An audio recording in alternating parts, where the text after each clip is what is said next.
The training ship Stellar Crown moved through space like a silver arrow cutting through the darkness.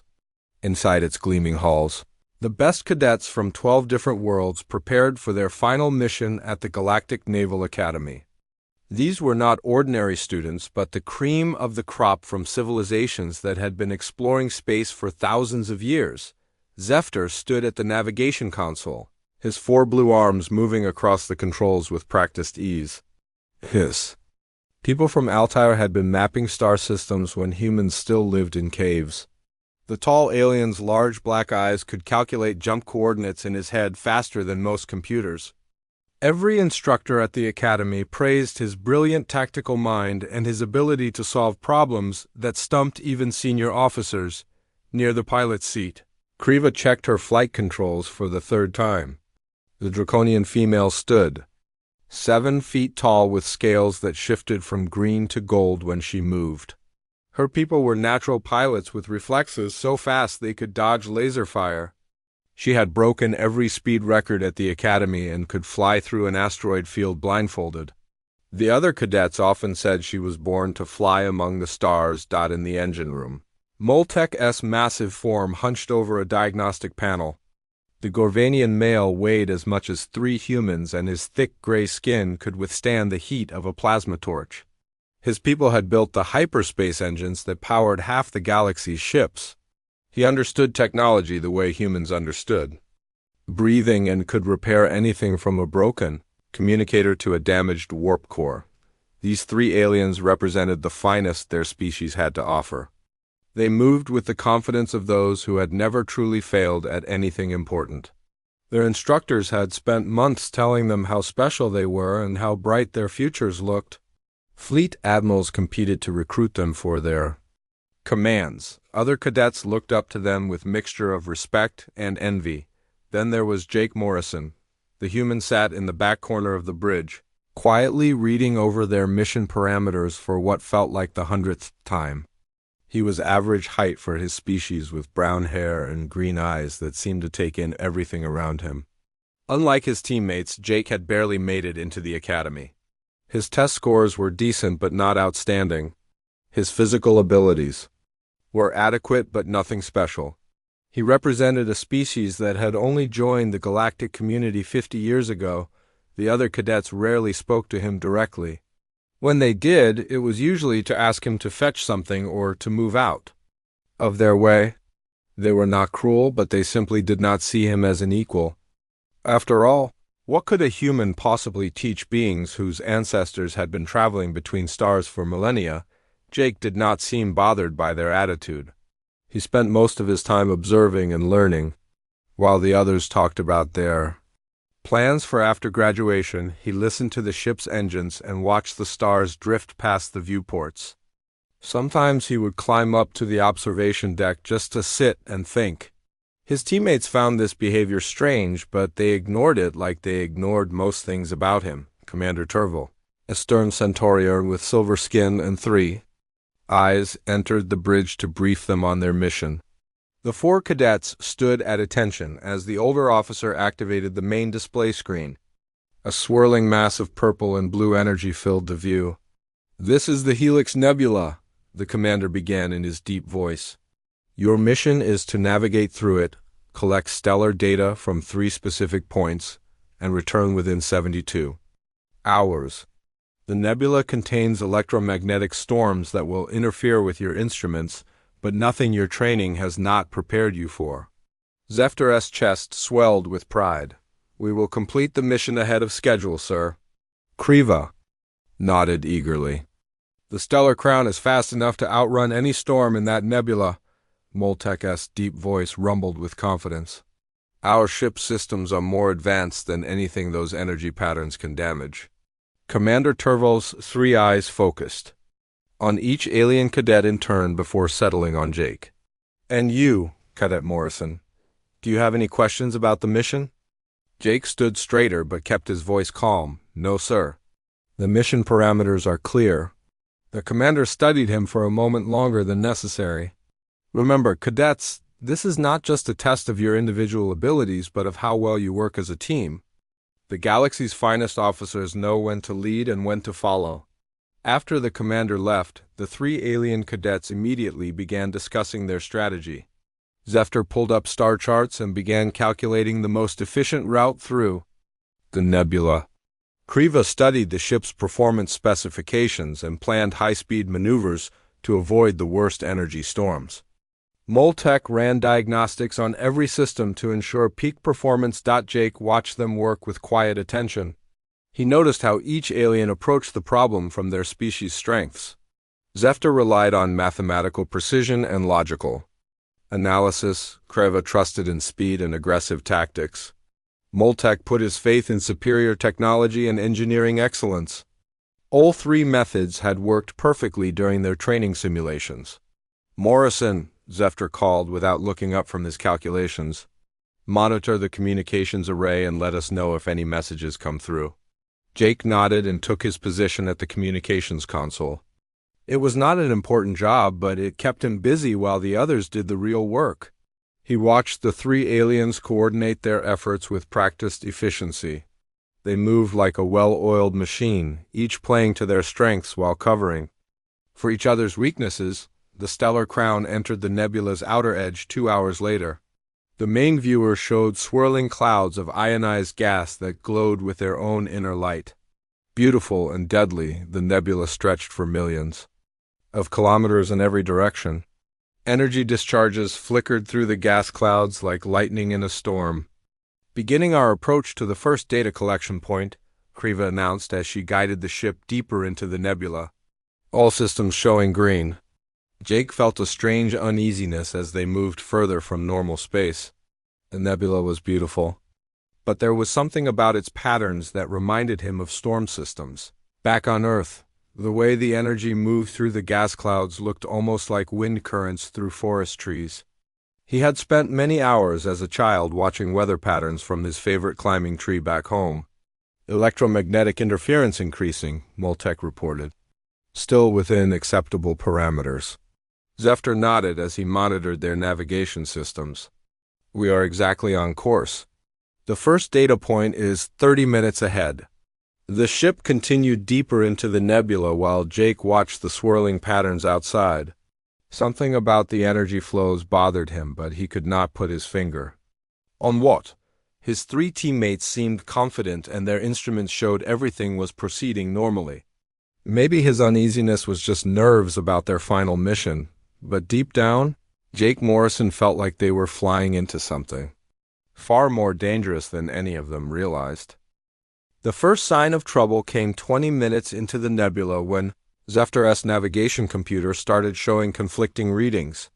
The Altarian's 4 arms moved rapidly across his console as he tried to correct what he assumed was a simple calibration error.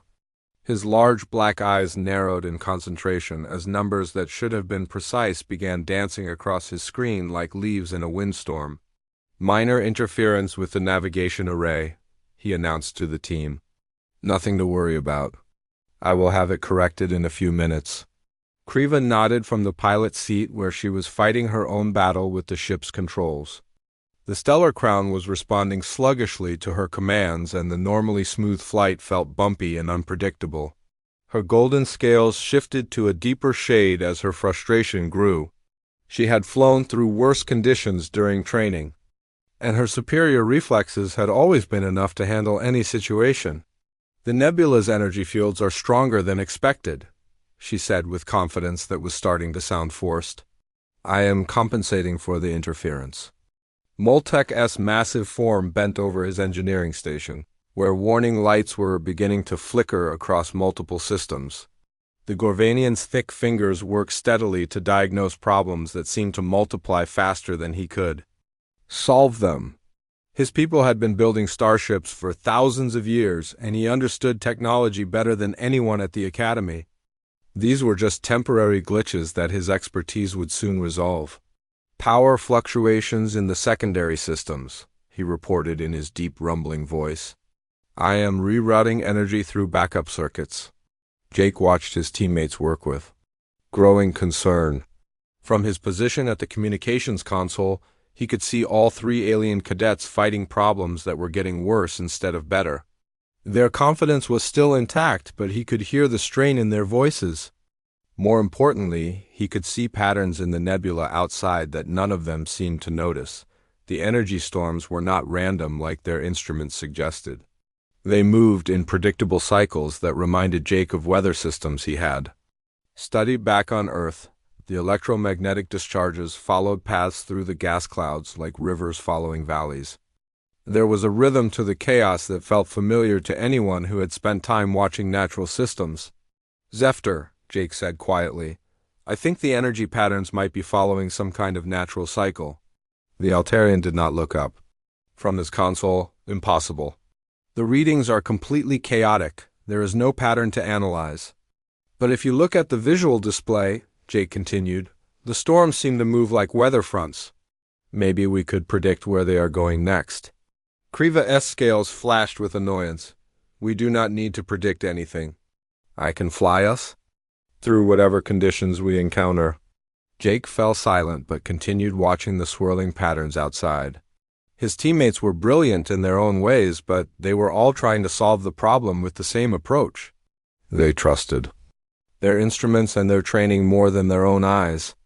They believed that superior technology and genetic advantages would overcome any obstacle. The situation continued to deteriorate over the next hour.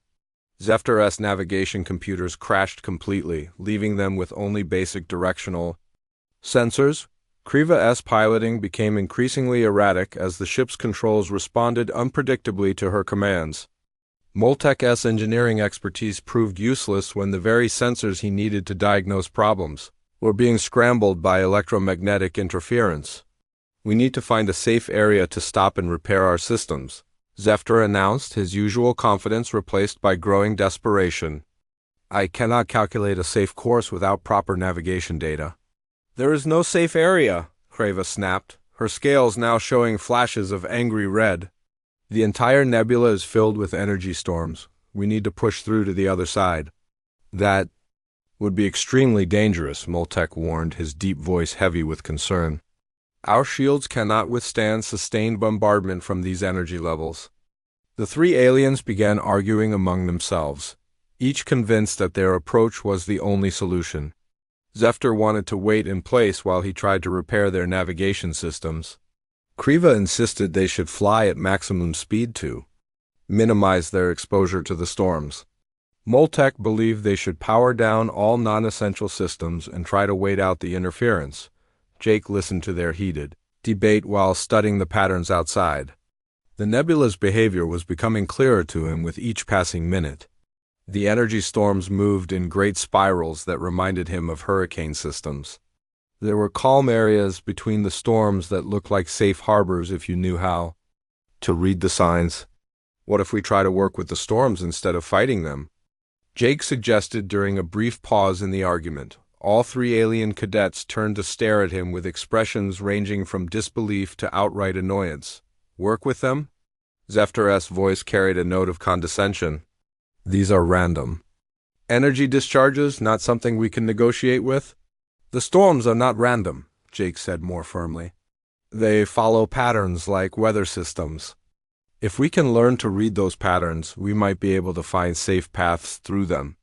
Kriva's scales flashed with irritation. "You want us to ignore our instruments and training to follow some primitive human intuition?" "Our instruments are not working," Jake pointed out, "and our training did not prepare us for this situation." Moltek's massive head shook slowly. "Human senses are inferior to our technology. You cannot see patterns that our sensors cannot detect." Jake felt frustration building in his chest, but he kept his voice calm. "Maybe that is exactly the problem. We are trying to use technology to solve a natural problem." The argument was interrupted by a violent shudder that ran through the entire ship. Emergency lights began flashing as the stellar crown was caught in the edge of a massive energy storm. Kriva fought to maintain control as the ship was tossed around like a toy in a hurricane. "Hull temperature rising," Moltek reported as alarms began sounding throughout the ship. "Shields down to 60%. Zephyr's calculations had become completely useless.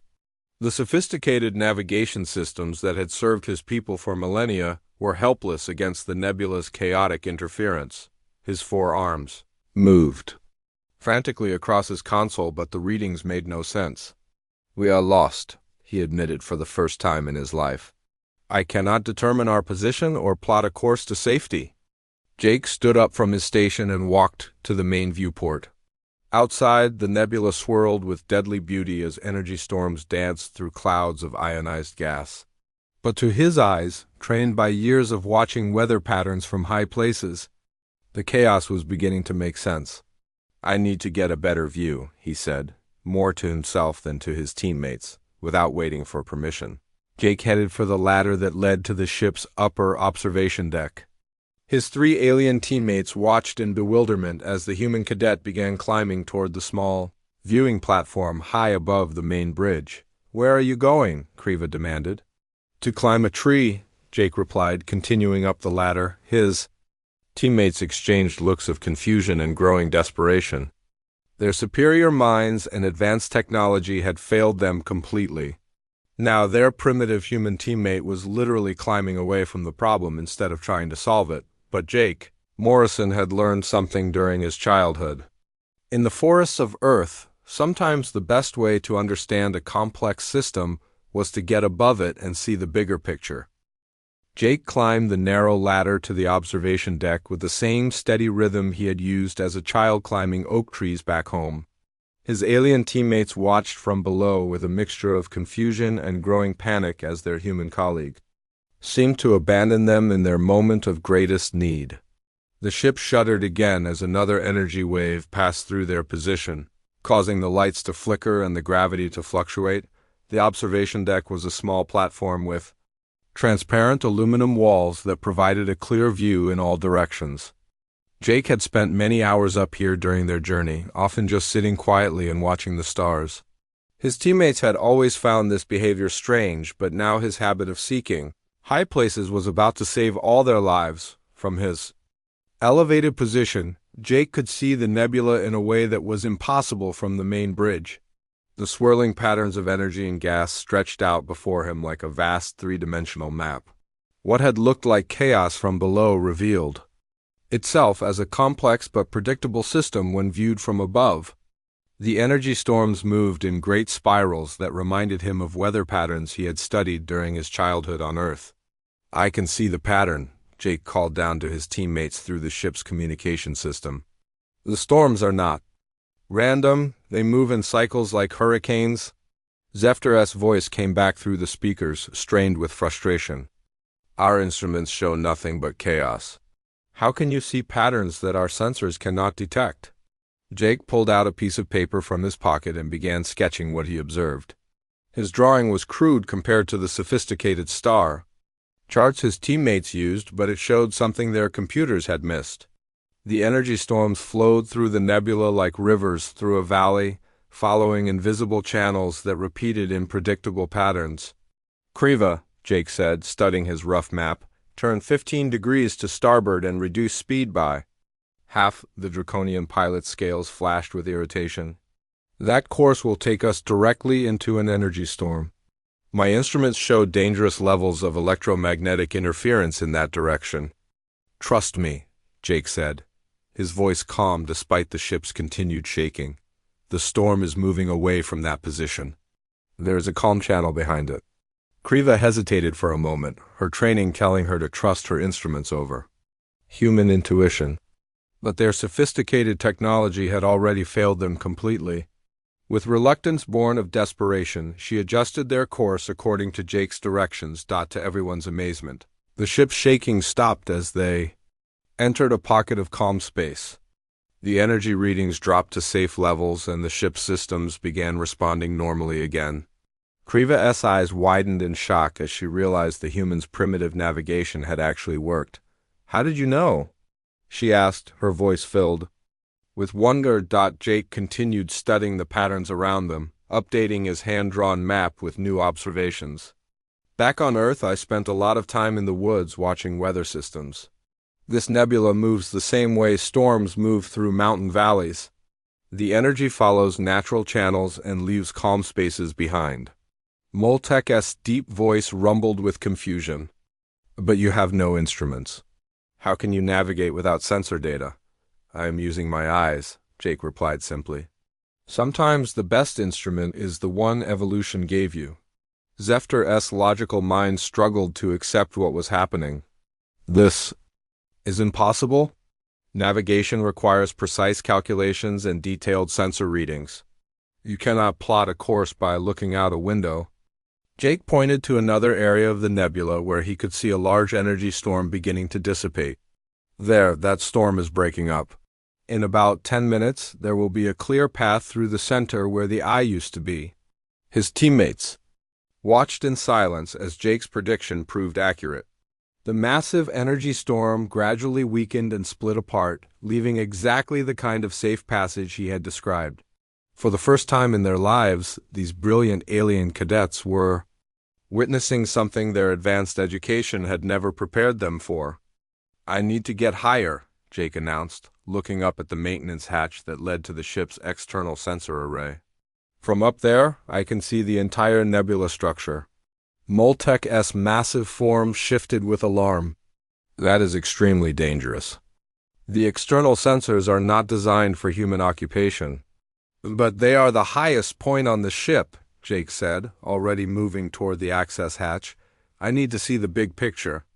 Against all protocols and common sense, Jake convinced Moltek to help him reach the external sensor array. The Gorvanian engineer's thick fingers worked quickly to modify a standard spacesuit for the risky climb. Within minutes, Jake was outside.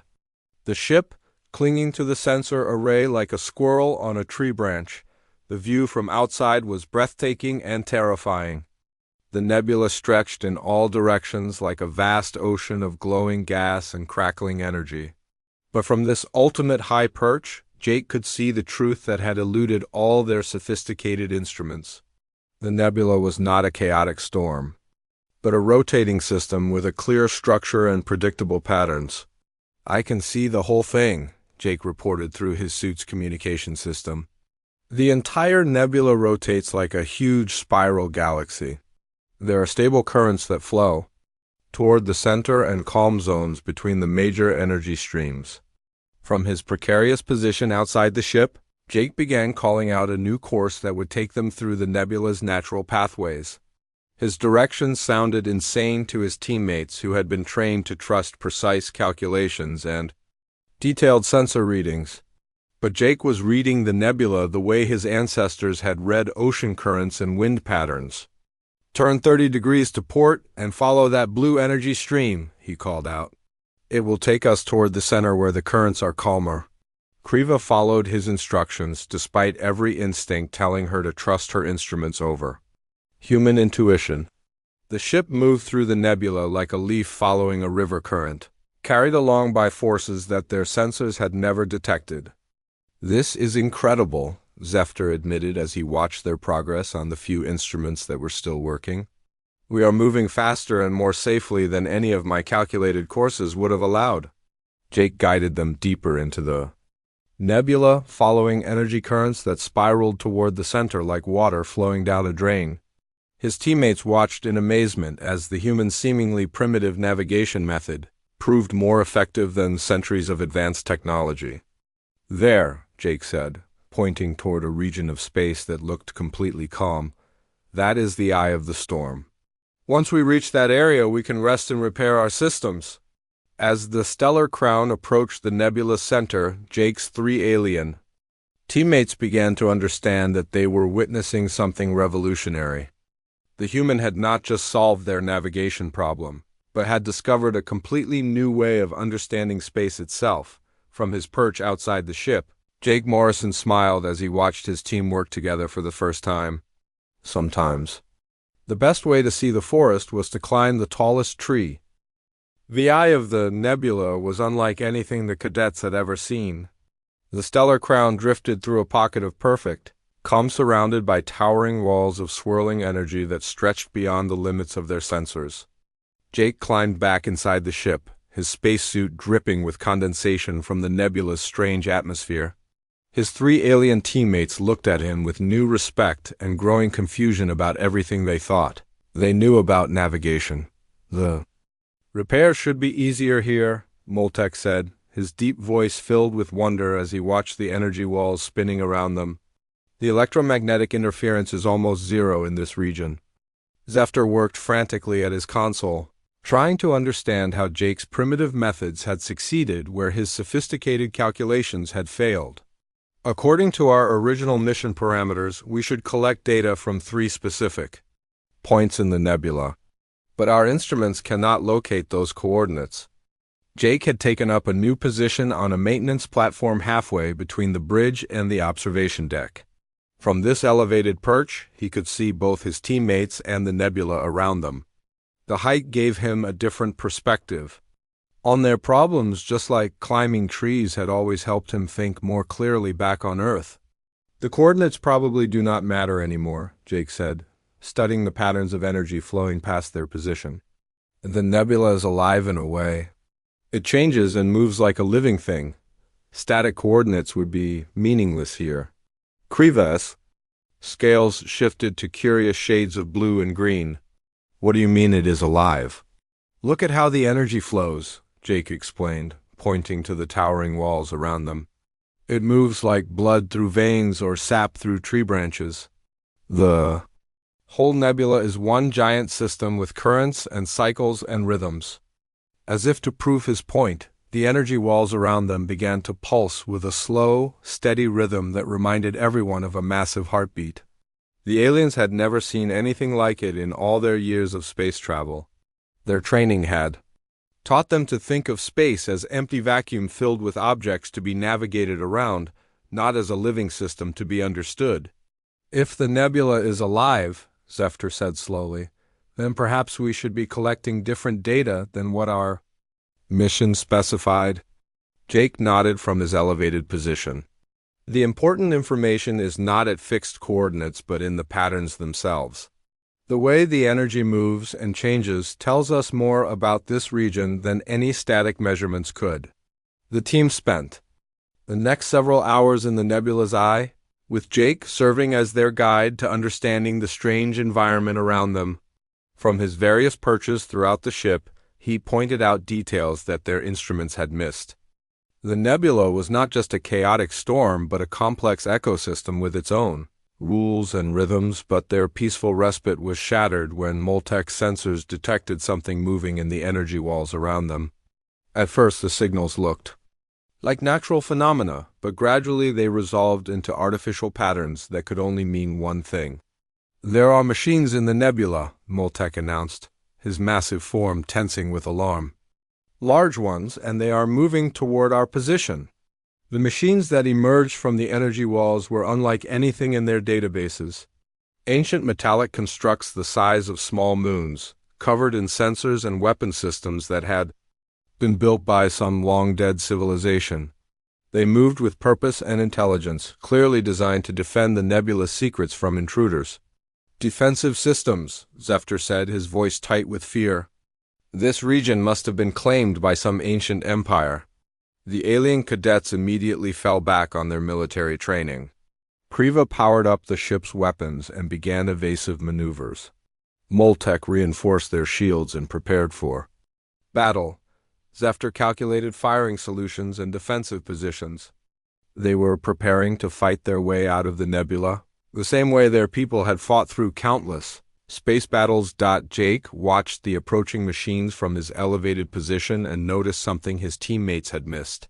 The ancient guardians moved with aggressive intent, but they had not actually attacked yet. They were studying the stellar crown, trying to determine if it represented a threat. Wait, Jake called out to his teammates. Do not fire on them yet. Are you insane? Kriva demanded, her scales flashing with combat colors. Those machines are armed and hostile. We need to fight or flee. They are not hostile, Jake said, continuing to observe the Guardians' behavior.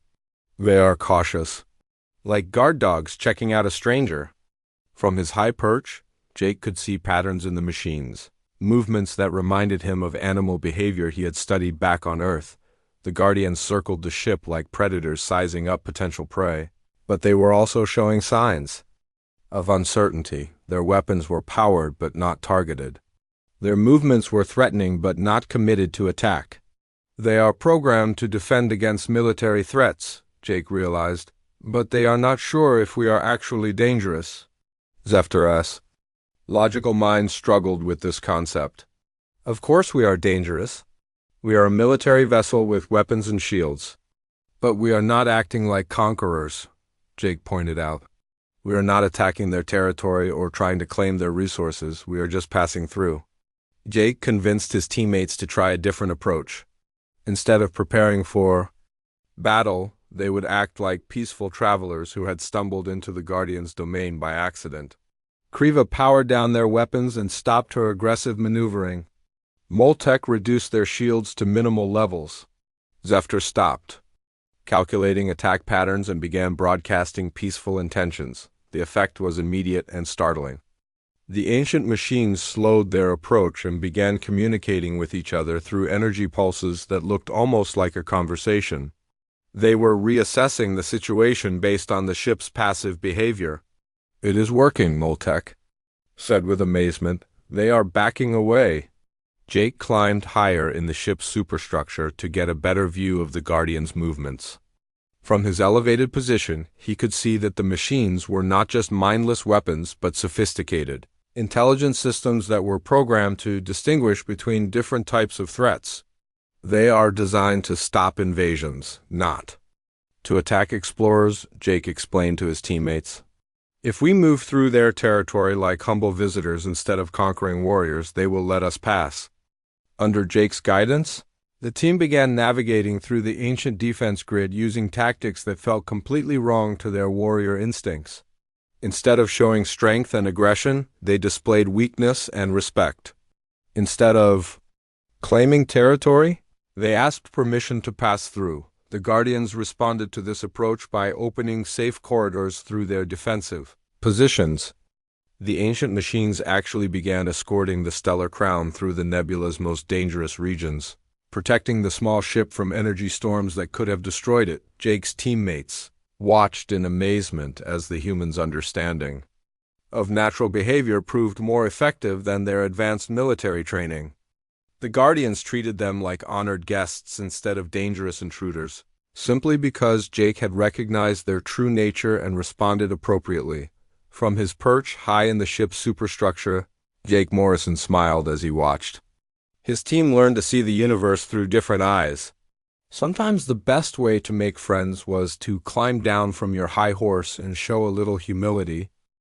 The ancient Guardians escorted the Stellar Crown through the final passages of the nebula like protective shepherds guiding lost travelers to safety. Jake remained at his elevated position throughout the journey, calling out directions and observations that helped his teammates understand the complex relationship between the machines and their environment. The Guardians were not just weapons but caretakers of an ancient ecosystem that had been thriving in the nebula for thousands of years. As they approached the nebula's outer edge, Jake noticed something that made his heart sink. The energy patterns that had guided them safely through the storm were beginning to fade. Their exit would take them back into normal space where his unique navigation skills would no longer be needed. His 3 alien teammates would return to their positions as the Academy's elite cadets while he went back to being the overlooked human who barely belonged. But something had changed during their journey through the nebula. Zephyr no longer dismissed Jake's observations as primitive thinking. The Altarian had begun incorporating intuitive pattern recognition into his strategic planning, asking Jake to review his calculations from different perspectives. Kriva had learned to read environmental cues instead of relying solely on her instruments, often consulting with Jake before making major course corrections. Moltek had started designing system modifications that worked with natural forces rather than fighting against them. Approaching nebula boundary, Kriva announced, as the swirling energy walls began to thin around them. I can see normal space ahead. Jake climbed down from his perch to join his teammates on the bridge as they prepared to exit the strange realm that had become their home for the past several days. The ancient Guardians maintained their escort positions until the very last moment, then disappeared back into the nebula's depths like ghosts returning to their haunted house.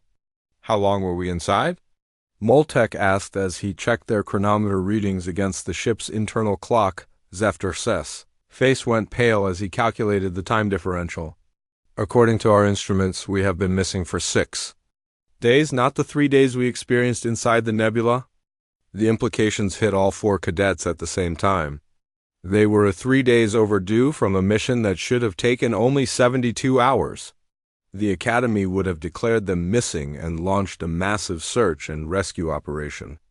Fleet admirals and Academy instructors would be demanding answers about how the galaxy's finest cadets could simply vanish during a routine training exercise.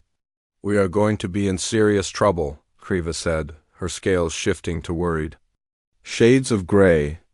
"They will want to know why we deviated from our mission parameters and why our equipment failed so completely." Jake felt a familiar knot of anxiety in his stomach as they re-entered normal space.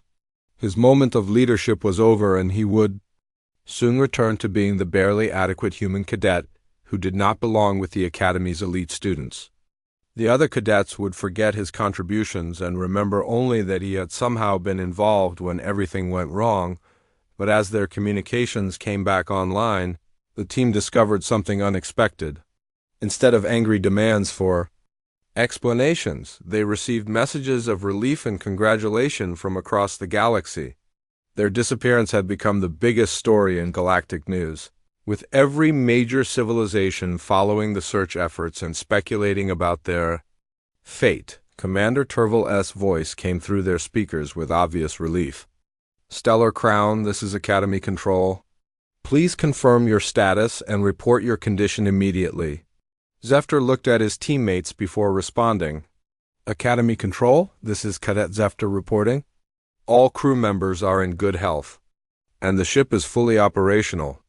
We have successfully completed an extended mission in the Helix Nebula." "Extended mission?" The commander's voice carried a note of confusion. "You were sent on a simple data collection exercise." Jake watched his teammates struggle to explain what had happened without making it sound like they had failed completely.